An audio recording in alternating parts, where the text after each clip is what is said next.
உமாஸ் ஆன்மீக உலா பகுதிக்கு உங்களை அன்புடன் வரவேற்கிறேன். இந்த வீடியோல ஒரு அழகான மத நல்லிணக்கத்திற்கு பெயர் பெற்ற பட்டுமலைன்னு அழைக்கப்படும் செயின்ட் பிரான்சிஸ் மவுண்ட், ஒரு ரோமன் கத்தோலிக் சர்ச்சு. இந்த முக்கியமான சர்ச்சை பத்தி தான் பார்க்க போறோம். வீடியோவை ஸ்கிப் பண்ணாம கடைசி வரையும் பாருங்க.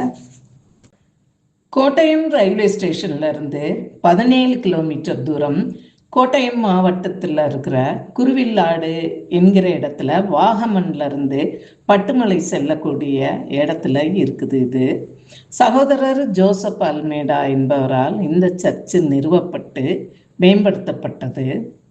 CMSF சபையினரால் நிர்வகிக்கப்படுகிற இந்த சர்ச்சு ஒரு மலை மேல தான் இருக்குது. நீங்க போற வழியிலே ஏலக்காய் எஸ்டேட்டு, தேயிலை தோட்டம் இதெல்லாம் பார்த்துக்கிட்டே போகலாம். இதுக்கு சாலை வழியா வந்தா நீங்க உயரமான படிகளை கடந்து இந்த சர்ச்சுக்கு வரணும். அப்படி இல்லைன்னா இன்னொரு வழியா நீங்க காரை பார்க் பண்ணிட்டு மலையில கொஞ்சம் ஏறி வர்ற மாதிரி இருக்கும். மேலே ஏறி இந்த சர்ச்சை பார்க்கறதுக்கே ரொம்ப பிரமிப்பா இருக்குது. அதோட மெயின்டைன் பண்ற விதமும் படு சுத்தமா இருக்குது. எந்த பக்கம் பார்த்தாலும் நீங்கள் இயற்கை காட்சிகளை நின்று அழகா ரசிக்கலாம். அமைதியான சூழல்ல பிரார்த்தனை செய்ய விரும்புவோருக்கு ஏற்ற இடமாக இது இருக்குது. நீங்க சர்ச்சுக்கு போகும்போதே வலதுகை பக்கம் கலர் கலரான பேர்ட்ஸ் பார்க்கலாம். இடதுகை பக்கம் டீ எஸ்டேட் இருக்குது. இந்த சர்ச்சு நவீன மற்றும் பாரம்பரிய முறைகள் கலந்த அழகான வடிவமைப்பை கொண்டது.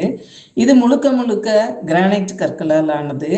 இந்தியாவிலேயே கிறிஸ்துவ தேவாலயங்களில் குவிமாடம் கொண்ட ஆலயம், அதாவது டோம் இருக்கிற குடிய இது கோத்திக் கட்டிடக்கலை பாணியில் இருக்குது.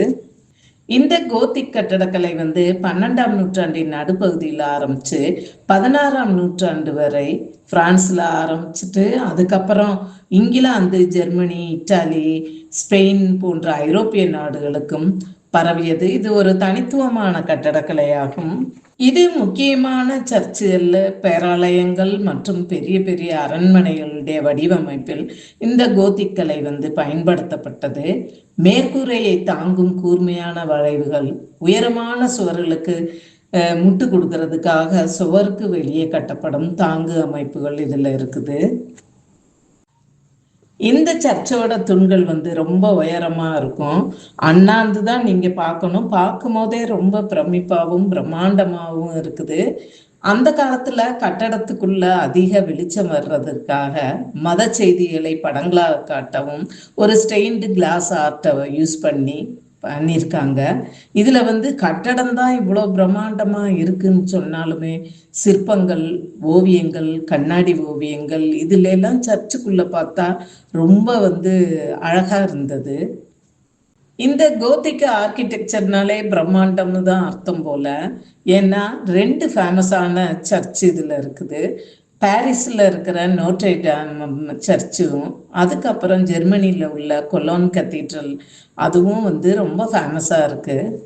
பாலஸ் மோரிட்ஸ் அப்படிங்கிறவர் 1869 ஜெர்மனியில பிறந்துட்டு கேத்தலிக் மிஷனரி மற்றும் CMSF அப்படிங்கிற சபையை நிறுவி அவர் சமூகத்தில் நலிவடைந்தவர்களுக்காக சேவை செய்யறதையே தனது வாழ்நாள் நோக்கமாக கொண்டிருந்தார்.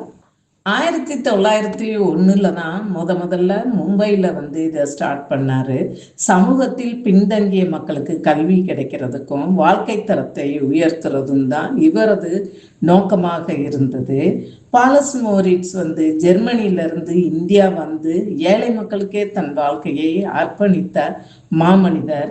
அவரால் தொடங்கப்பட்ட CMSF சபை இன்னும் கல்வி மற்றும் சமூக சேவையில் சிறந்து விளங்குகிறது என்பதை மறுப்பதற்கு இல்லை.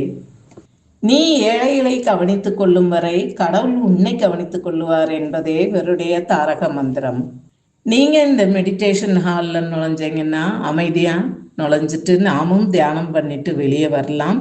அங்க நிறைய கிறிஸ்துவ மத சம்பந்தப்பட்ட புஸ்தகங்கள் இருக்குது. இயேசுநாதருடைய புகைப்படங்களும் இருக்குது.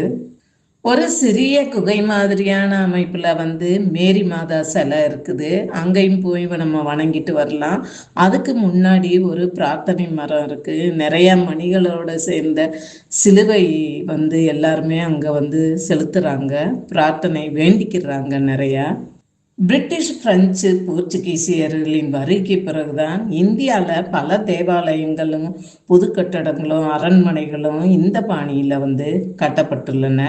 இதற்கு உதாரணமாக சொல்ல போனால், நாங்கள் போகிற வழியில் ஒரு ரெஸ்டாரண்ட் போனால் அங்கே இருந்து வியூ பாயிண்ட்டு பார்த்தீங்கன்னா ஒரு சர்ச்சு நாங்கள் பார்த்த சர்ச்சு மாதிரியே இருந்தது. இந்த சர்ச்சில் ஆகஸ்ட் 31 செப்டம்பர் 8 வரை திருவிழா நடக்கும். அது மெயின் திருவிழா செப்டம்பர் 8 இருக்கும். அங்கே கூட்டம் பயங்கரமாக இருக்கும். எப்பயுமே ஒவ்வொரு ஆண்டு நடைபெறும் திருவிழாக்களில் ஆயிரக்கணக்கான பக்தர்கள் வருகை தருகின்றனர். இந்த வீடியோ பிடிச்சதுன்னா லைக், கமெண்ட், ஷேர் பண்ணிடுங்க. சப்ஸ்கிரைப் பண்ணாதவங்க பண்ணிடுங்க. நமது ஆன்மீக உலா தொடரும்.